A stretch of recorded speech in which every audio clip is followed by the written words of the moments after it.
There are four, actually five major theoretical approaches to social psychology.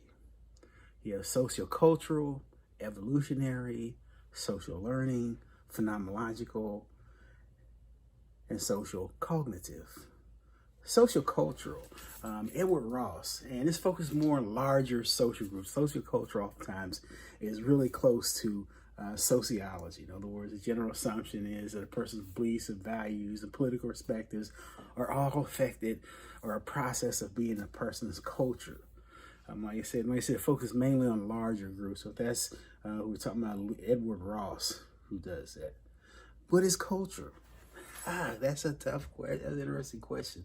Ask anthropologists what is culture. You can say it represents the beliefs, customs, languages, shared ideas about living in a particular time or place around people. Okay, and then talking about norms. All cultures have certain norms within the culture, or social norms. Okay, rules and expectations for appropriate social behaviors. All this is a part of the social cultural approach. And we'll look at that later on at some point. Evolutionary approach. William McDougall. Okay, William McDougall evolutionary approach looks at inherited tendencies. Okay, how people respond. Sociobiological approach, in other words. Males tend to be, according to them anyway, males tend to be promiscuous because they have to spread their seed around, and women tend to be monogamous because they have to take care of their offspring. Also, using Darwin's principles to explain human behavior to a certain extent, reproduction, sex as a result. This basically leads to reproduction, which, continuation of the species. Okay, so basically behavior patterns people do as it relates to survival. So we're talking Darwin's major influence there. Okay, and also according to the evolutionary approach, people have a need to affiliate and be accepted by other people. Okay, social learning, Albert Bandura. Okay, he looks at basic principle operant conditioning, observational learning, and assumptions that rewards and punishments and anticipated rewards and punishments control people. I'm not going to do that because I don't want to get a ticket, or I would do something because I expect a reward. All that deals with that. So also observational learning ties into that.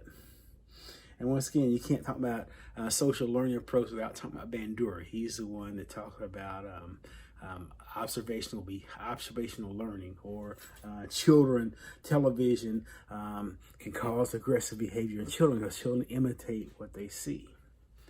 Phenomenological. Back Kurt Lewin again. We mentioned Kurt Lewin. It looks at individual subjective interpretation of a social situation. It kind of rhymes. Subjective interpretation of a social situation. Okay, this is where principal construal comes in. Okay, and some people oftentimes refer to this as social constructivist view. Okay, people, including scientists, don't discover reality. They rather construct it or invent it. You don't discover reality, you instruct it or invent it. So main focus is people's subjective experience.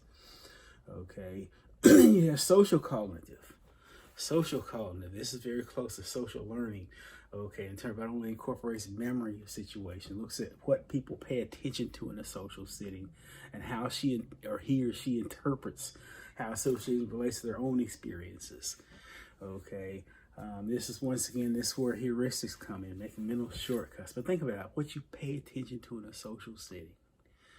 Okay, different people, if you're trained a certain way, you're going to notice certain things that others don't notice. Okay, so it talks about looking at that in terms of eyewitness. Each eyewitness is going to come to that situation with his or her own agenda. But once they deal with memory, cognition, and those type of issues, and once again, this is where heuristics come in. Okay.